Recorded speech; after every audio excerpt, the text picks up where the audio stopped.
كان الإمام مالك رحمه الله عند أصحابه في المسجد فقال رجل: يا أبا عبد الله، الرحمن على العرش استوى، كيف استوى؟ فأطرق مالك برأسه هكذا حتى علاه الرحضاء. الرحضاء يعني العرق من شدة وقع هذا السؤال في قلبه، ثم رفع رأسه وقال له: الاستواء غير مجهول، والكيف غير معقول، والإيمان به واجب، والسؤال عنه بدعة. رضي الله عنك يا مالك، السؤال عنه بدعة. ثم قال: وما أراك إلا مبتدعا، أي ما أظنك إلا صاحب بدعة. ثم أمر به فأخرج من المسجد.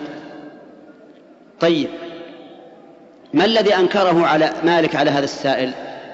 أنكر سؤاله عن المعنى أو سؤاله عن الكيفية؟ عن الكيفية. فمثلا لو قال قائل متنطع: عرفنا معنى الاستواء وأنه العلو على صفة خاصة، فكيف هذا الاستواء؟ شلونه؟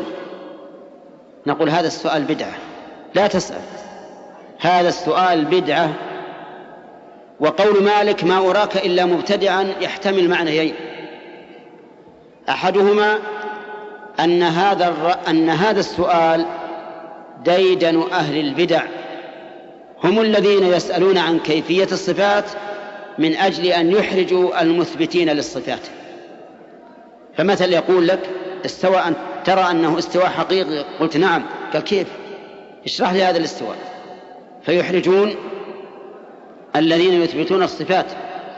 ويحتمل أن قوله ما أراك إلا مبتدعا يعني أنك بسؤالك صرت من أهل البدع، لأن الصحابة لم يسألوا عن كيفية الاستواء، وشيء لم يسأل عنه الصحابة يعتبر بدعة في الدين.